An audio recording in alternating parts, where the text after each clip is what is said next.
새해 세 번째 주일을 맞이해서 여러분들과 함께 오늘은 말씀으로 기초를 놓은 인생에 관련한 성경의 가르침에 좀 주의를 기울여 보려고 합니다. 지난 12월 달부터 우리가 60일 성경 통독을 진행하고 있습니다. 조금 속도가 늦더라도 여러분 멈추지 마시고 시작한 일들 끝까지 마칠 수 있기를 바랍니다.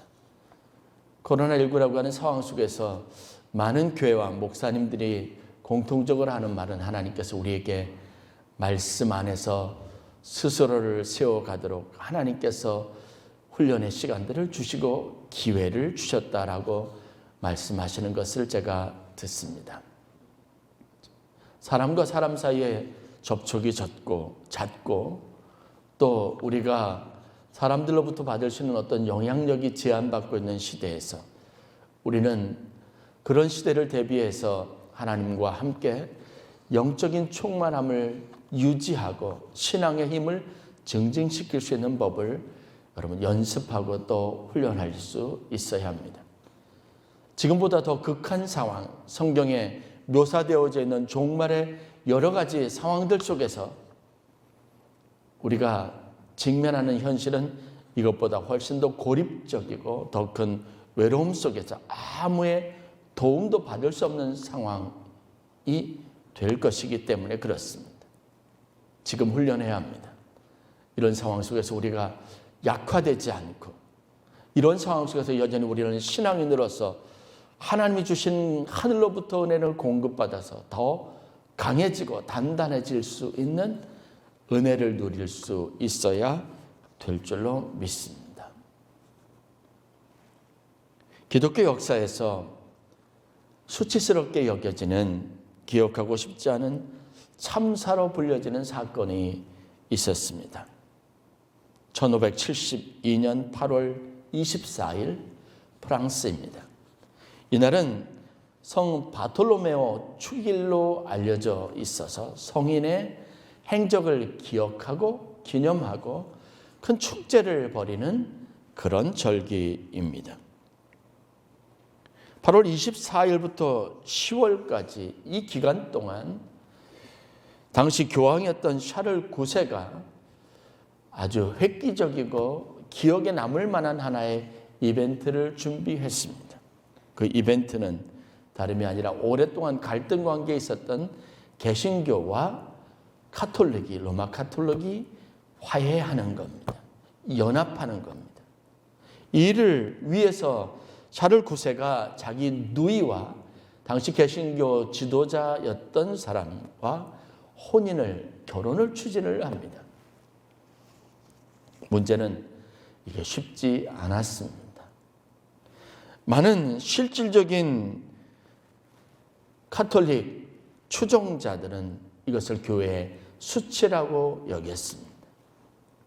치밀하게 준비해서 이 축일에 거의 2달이 넘는 기간 동안 파리에서 엄청난 모함을 통해서 큰 학살을 자행을 합니다.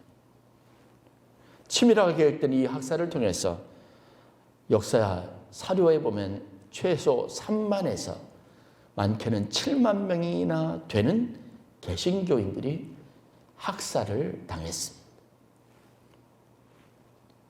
교회의 이름으로, 신앙의 이름으로 자행된 겁니다.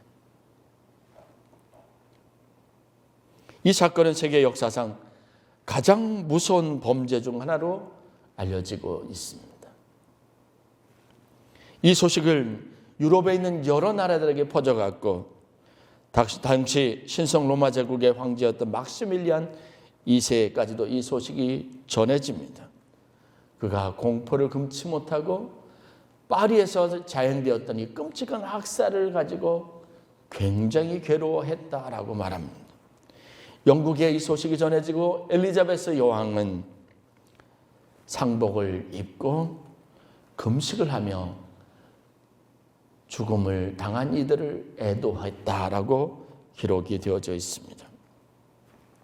교회가 신앙의 이름으로 얼마나 무서운 일을 할 수 있는지를 보여주는 대표적인 사건이 되었습니다.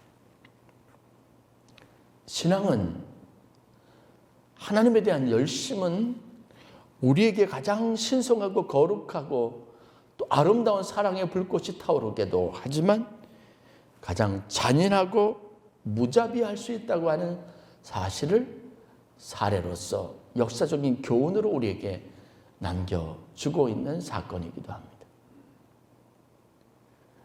거룩을 향하고 온전함을 향했던 우리의 신앙적인 열심이 얼마나 많은 사람들에게 무자비할 수도 있는지, 그것에 대한 경계심을 갖게 해주는 역사적인 사건이 되었습니다. 왜 이런 신앙적인 열심이, 종교적인 문제가 이렇게 가장 신앙적이고 종교적인 모습과는 거리가 먼 참혹한 무자비한 결과들로 나타나는지, 그것에 대해서 역사는 계속해서 의문을 품고, 여러분 우리들도 그런 동일한 경험과 상황 속에서 의문을 가지고 있습니다. 내가 추구하는 가장 신앙적인 열심이 왜 때로는 사람들에게 가장 큰 비난거리가 되고 우리의 가장 큰 부끄러움과 수치심이 될까? 왜 세상의 빛으로 드러나는 적극성을 띄어야만 함에도 불구하고 신앙생활하다 보면 사람들에게 눈에 띄지 않게 조용하게 사그러들고 조용한 곳에 숨고 싶은 그런 마음이 들게 할까라는 숙제들을 가지고 있습니다. 코로나 상황들을 저희들이 극복하고 이 상황들 속에 살아가면서 우리가 양쪽 극단으로 경험하고 있는 일이기도 합니다. 가장 앞장서서 교회가 사회 모범이 되어야 된다는 당위성을 가지고 있으면서, 하나는 종교적인 신앙적인 어떤 신념을 지키기 위해서 때로는 사람들의 손가락질, 사람들이 무차별하게 대하는 교회에 대한 비난을 우리가 어디까지 감수하고 그것을 우리가 어느 정도까지 정당화해야 하는가라는 숙제와 난제를 가지고 여러분들도 역시 혼란스러운 하루하루를 살아가게 될 줄로 알고 믿습니다. 성경에 보면 하나님이 그의 백성들, 그의 택한 신실한 그의 백성들을 하나님이 만드신 법정으로 불러 세워서 공식적으로 그들의 죄를 낱낱이 공소장에 적어서 기소했던 그런 성경의 장면들이 나와 있습니다. 호세아서 12장에 기록되어져 있는 말씀입니다. 우리가 본문에 나와 있는 말씀 그대로 보면, 그 표현을 보면 이 상황에 대한 그런 어떤 분명한 상상이 되지 않지만 성서학자들, 원어를 중심으로 살펴보았던 성서학자들이 보는 표현과 그들이 해석을 따르자면 하나님이 이스라엘 백성들에 대해서 그들의 죄를 낱낱이 고소하고 고발하고 그 문제에 대해서 하나님께서 심판과 저주와 그것에 대한 분명한 하나님의 그 처벌에 대한 계획을 말씀하실 때 그때 사용되었던 용어들은 항상 법정 용어였다는 겁니다. 호세아서 12장에 2절에 이런 말씀이 있습니다. 여호와께서 유다와 논쟁하시고 야곱을 그 행실대로 벌하시며 그 행위대로 그에게 보응하시리라는 말씀이 나옵니다. 이 말씀에서 논쟁하시다, 그리고 야곱의 행실대로 벌하시고 그 행위대로 보응하신다라고 하는 말씀은 철저하게 법정 용어로서 오늘날 검사가 한 죄인을 법정에 고발할 때 그리고 법정에 서서 그의 행위를 낱낱이 그 조항대로 그것에 합당하는 법정 조문들을 대면서 기소하는 것과 그렇게 작성된 공소장을 읽는 것과 동일하다라고 말하고 있습니다.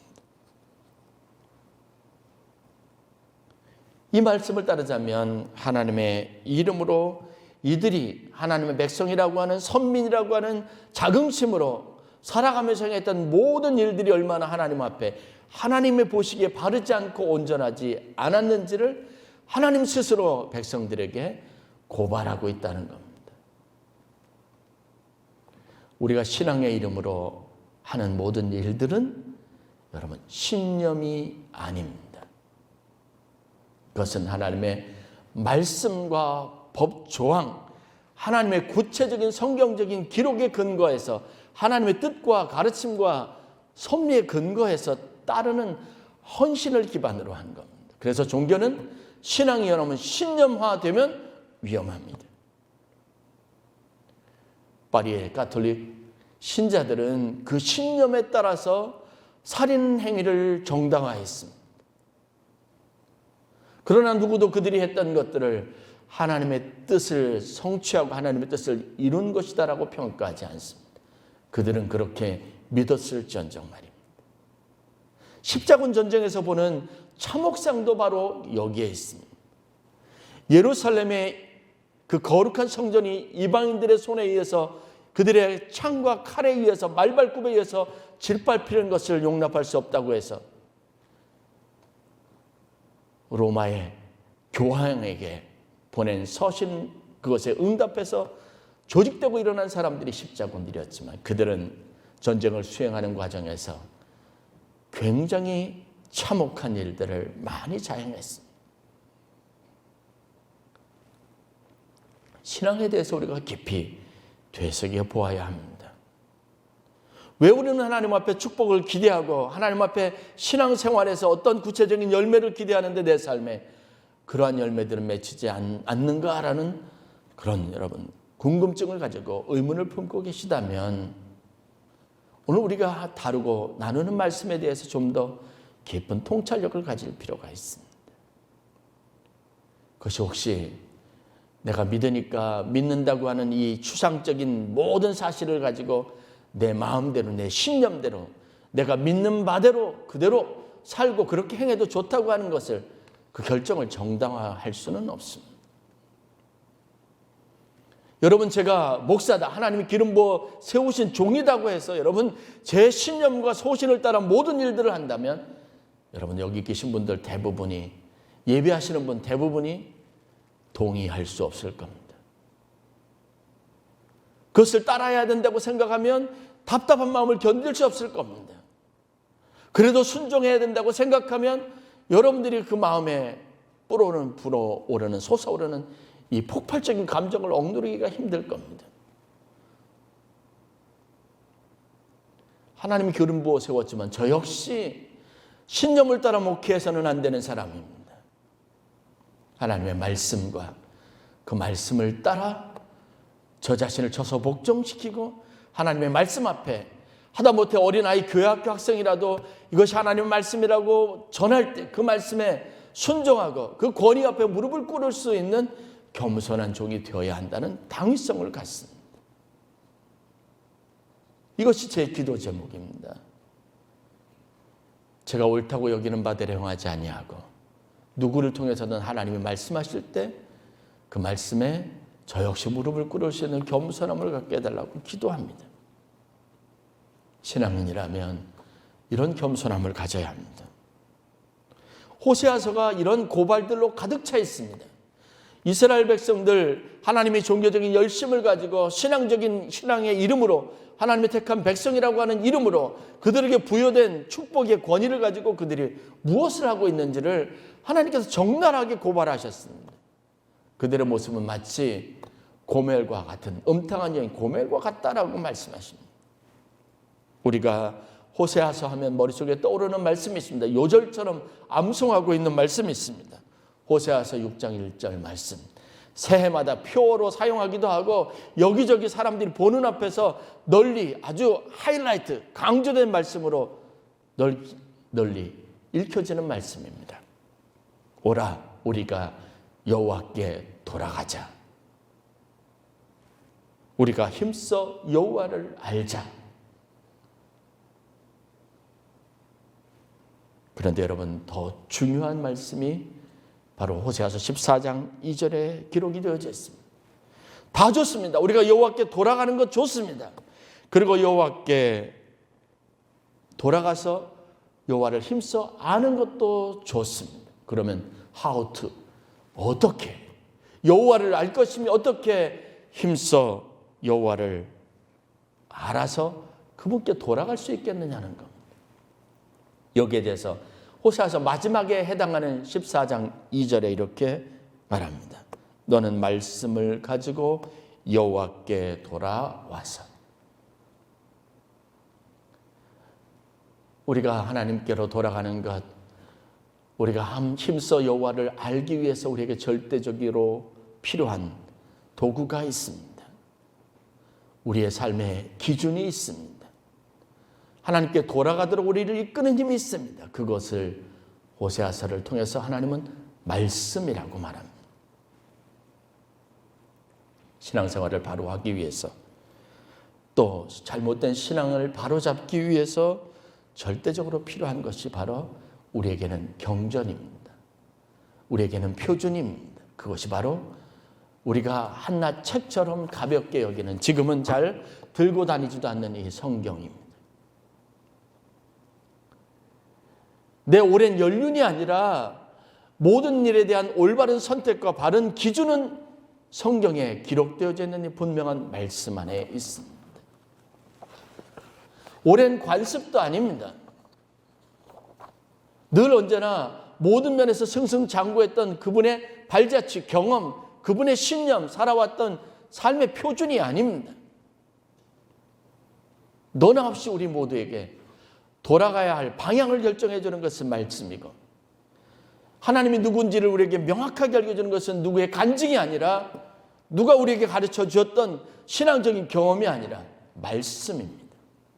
그 말씀이 그분 안에서 어떻게 이야기했는지, 우리가 사모하고 붙잡아야 될 것은 그분과 똑같은 삶이 아니라 우리 그분에게 말씀하셔서 그분을 일깨워주고 변화시켰던 하나님의 말씀의 능력이라는 겁니다. 우리 신앙의 패턴과 방식이 바뀌어져야 하고 바로 잘 정립되어야 할 가장 중요한 이유가 바로 여기에 있습니다. 이 말씀이 있어야 새해 우리가 가지고 있는 모든 기대가 제대로 충족될 수 있고, 우리가 바라는 축복이 내 삶의 축복이 될 수 있음을 믿으시기를 주의 이름으로 간절히 축원합니다. 아무리 애를 쓰고 아무리 기도하고 아무리 노력을 해도 하나님 앞에 우리가 기대했던 것이, 하나님 우리에게 약속하셨던 것이 내 삶에 내가 누리는 축복이 되지 못하는 그런 모호한 상황이 된다면, 표리부동한 상황이 계속된다면 여러분, 점검이 일어나야 합니다. 다시 한번 말씀드리지만 신앙은 신념으로 하는 것이 아닙니다. 말씀에 근거를 두고 있어야 합니다. 말씀에 기초를 두고 있어야 합니다.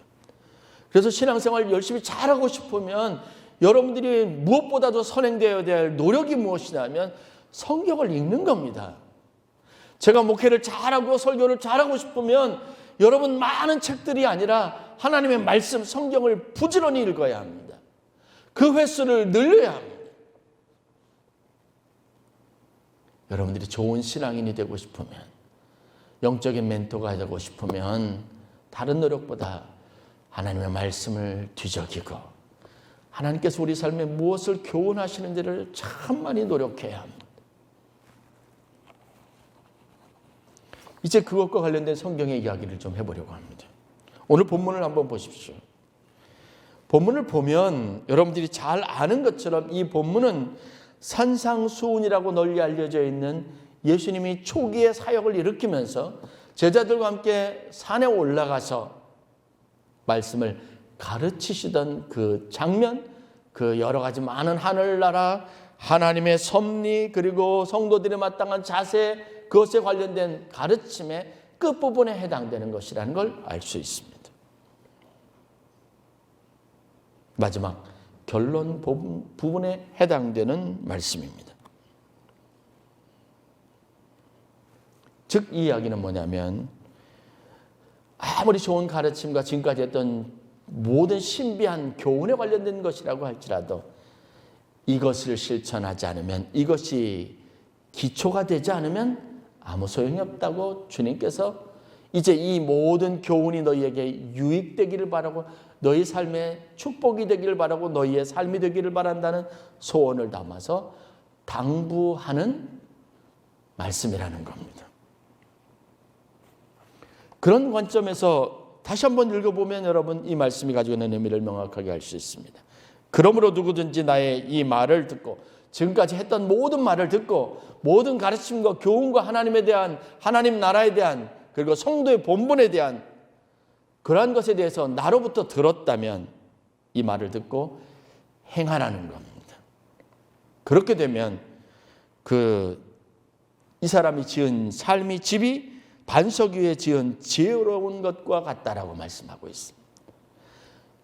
비가 내리고 창수가 나고 바람이 불어 그 집에 부딪히되 무너지지 아니하나니 이는 주초를 반석 위에 놓은 까닭이요라고 말합니다. 이 말씀을 통해서 주님이 하고 싶은 말씀이 무엇입니까? 이 말씀이 정작 우리의 삶에 위기, 위험, 어려움이 오게 될 때 우리 삶을 지켜주는 가장 든든한 힘이 된다는 것. 오늘 여러분들이 평상시에 어떤 문제나 아니면 어떤 각오가 있어서가 아니라 일상처럼 읽었던 말씀이 정작 여러분들이 어려움과 여러 가지 많은 혼란스러운 또 유혹이 많은 상황 속에 부딪히게 될 때 의외로 여러분들을 흔들리지 않고 든든하게 붙여줄 만큼 힘이 있게 되고 여러분들이 그 약속하신 것 안에서 흔들리지 않고 빼앗기지 않고 누리는 삶을 살 수 있게 될 것이라고 말씀하시는 겁니다. 여러분들 언제나 문제 앞에서 넘어지는 여러분 자신이 그런 신앙에 대해 얄팍함에 대해서 원망하고 그것에 대해서 여러분 스스로 불평하는 마음이 있다면 이 교훈을 잘 새기시기를 주의 이름으로 간절히 축원합니다. 어떤 문제가 와도 세상이 무너져도 코로나19가 와도 여전히 나는 내 신앙의 중심을 가지고 하나님 앞에 단 한순간 장소에 상관없이 예배하는 자, 정부가 어떤 명령, 어떤 방역 수칙을 가지고 우리에게 어떤 것을 요구하더라도 나는 그 안에서 더 충만하고 더 풍성하고 예배는 더 감격적이고 그럴 수 있도록 하는 힘이 어디에서부터 오느냐 하면 내 일상적인 습관 안에 묻어져 있던 말씀과 가까이 하는 삶의 습관 속에 있다는 겁니다. 여러분 기도 생활, 말씀 생활이 잘 되는 사람은요.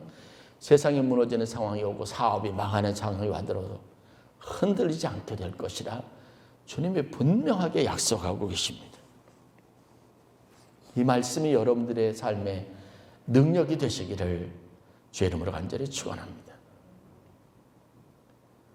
그래서 매일 양식이 되게 합니다. 끊임없이 여러분들 말씀과 가까이 하게 합니다. 하나님의 말씀은 살아있고 운동력이 있습니다. 에너지가 있습니다.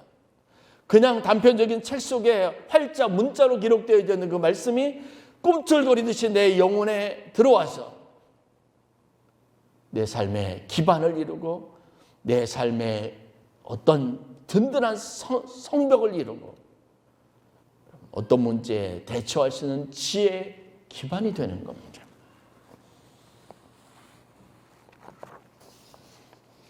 신앙의 기초가 약한 사람은 어려움이 찾아오면 이기지 못하고 넘어진다는 거죠. 그러나 신앙의 기초가 든든하고 말씀을 붙잡고 사는 사람, 굳이 잡는 인생은요. 그 말씀 한 구절만 가지고도 인생의 극심한 어려움을 이겨냅니다. 그 말씀이 생각이 나서 그 말씀을 붙잡게 되거든요. 그 말씀이 소망이 되거든요. 품어지거든요. 저 역시 그런 경험 참 많이 했습니다.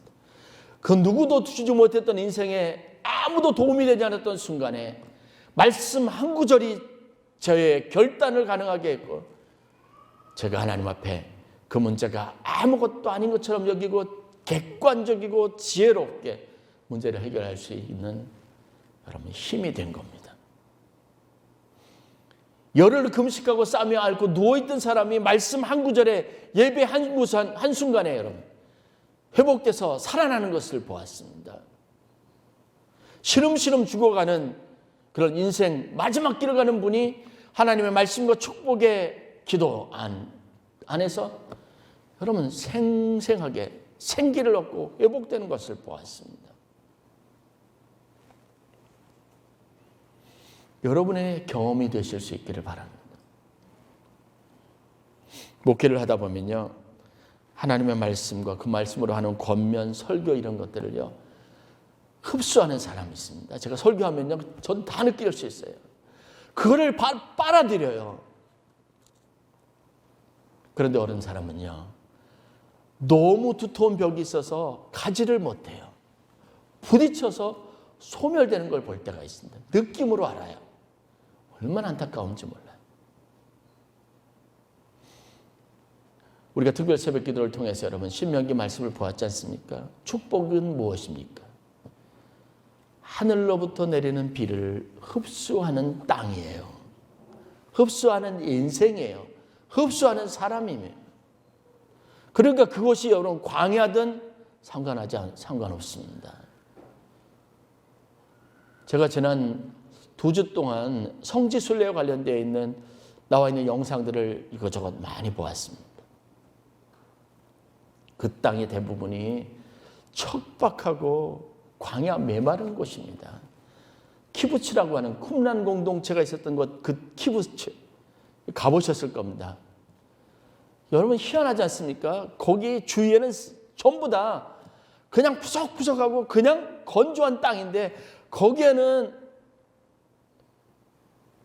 야자수가 있고요.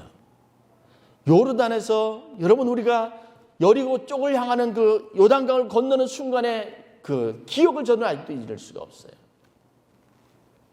이유가 뭔지 아십니까? 물의 공급이 있는 것과 아닌 것의 차이예요. 제가 목회계에게 2022년에 겨울에 방학을 이용해서 제2차 성지순례를 일단 계획했습니다. 기도하고 있습니다. 여러분 한번 가실 수 있도록 계획을 세우실 수 있기를 바랍니다. 어떤 인생이라도 하나님의 은혜, 말씀을 머금으면 여러분 그것은 비교할 수 없는 인생이 되는 겁니다. 그 소망을 품어야죠, 우리가요. 예수님이 비유하신 것처럼 사람이 말씀을 받는데 길가, 돌밭, 가시떨기, 좋은 땅 각각 다르더란 말입니다. 중요한 건 우리가 말씀을 품을 수 있고 말씀이 머금을 수 있도록 여러분 그 간절함을 가져야 될 줄로 믿습니다. 그 필요성을 오늘 여러분들이 분명하게 인식해야 여러분 새해가 복될 수 있습니다. 출애굽이 광야를 여행하던 이스라엘 백성들의 습관처럼 한 일이 뭔지 아십니까? 성경에서 보는 교훈이에요. 불평과 원망이죠. 공급이 이루어집니다. 그런데 그걸로 만족했나요? 아니에요. 또 다른 불평과 원망은 떠나질 않습니다. 제가 모세의 입장이라면 정말 스트레스 받아서 견딜 수 없을 것 같아요.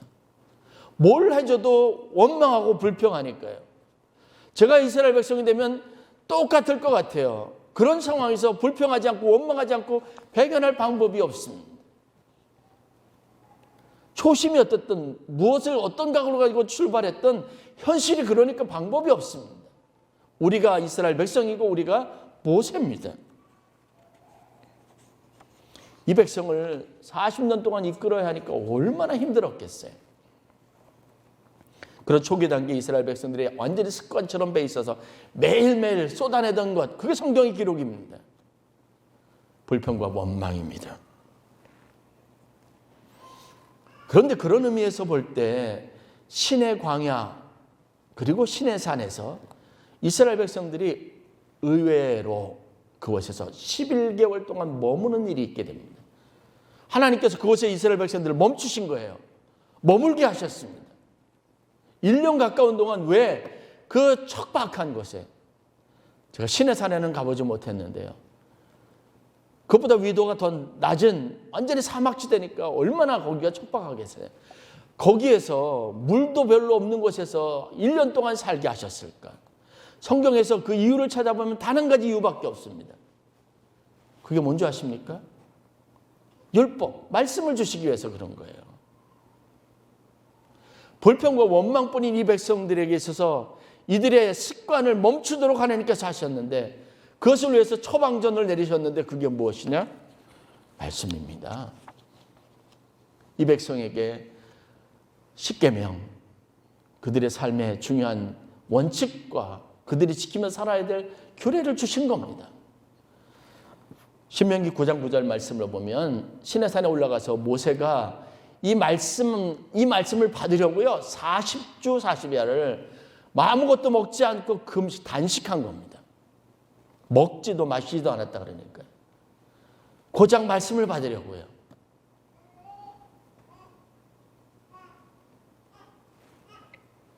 고작이라고 말할 수 있겠지만 이것은 고작이 아닙니다. 향후 39년, 즉 다시 말해서 출애굽한 이후에 3개월 정도 되었을 때 여러분 시내산에 온 거거든요. 거기에서 11개월을 머무는 겁니다. 빨리빨리 진행하면 갈 수 있는 길을 그곳에 머무르는 시간을 멈춤의 시간을 갖도록 하나님께서 하신 이유가 뭘까? 가지 못하도록 했어요. 이스라엘 백성들은 산에 접근도 하지 못하게 했어요. 그러면서 아주 신중하고 중요하게 모세에게 주신 것이 무엇인 줄 아십니까? 말씀입니다. 모세에게 세워주신 권위가 뭔 줄 아십니까? 말씀의 권위입니다.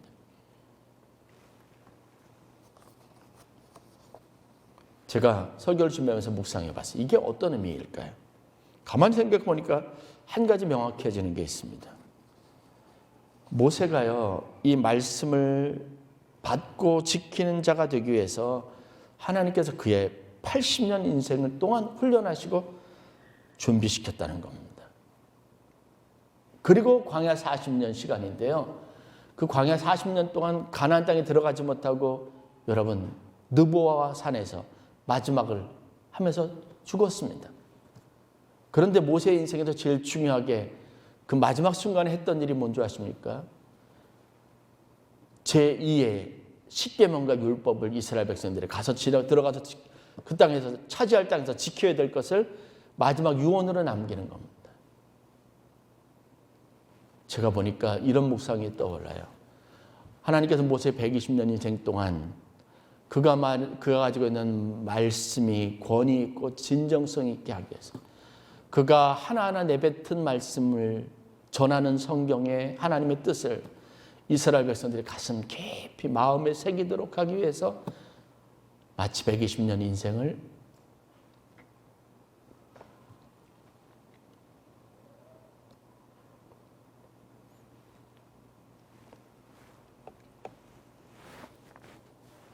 하나님이 사용하실 거라는 겁니다. 사람이 들으면 감동이 되는 말씀 있지 않습니까? 그 사람이 말하는 것이 진심이다. 정말 그런 것을 저 사람이 알아서 전하는 권고의 말씀. 전달자. 보니까 120년 그 앞에서 모세가 하는 말이 이스라엘 백성들의 마음에 새겨지는 정말 진실성 있는 너무나 많이 들었던 이야기인데요. 그 말이 두고두고 가나안 땅에 들어가기 위해서 그들의 마음에 담아둘 말씀이 되도록 하시기 위해서 모세가 그렇게 120년을 살았다는 겁니다. 말씀은 단순하지 않습니다. 하나님의 말씀은 그냥 단순한 기록이 아닙니다. 이 말씀은 살아있고 생명력이 있습니다.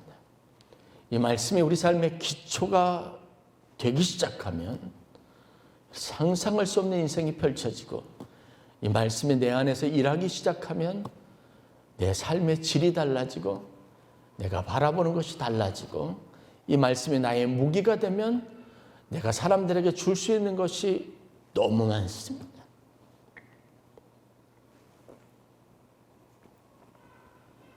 새해 여러분들이 말씀을 굳게 붙잡고 사는 성도들, 말씀의 기초가 든든하게 세워지는 성도들이 되시기를 주의 이름으로 간절히 축원합니다.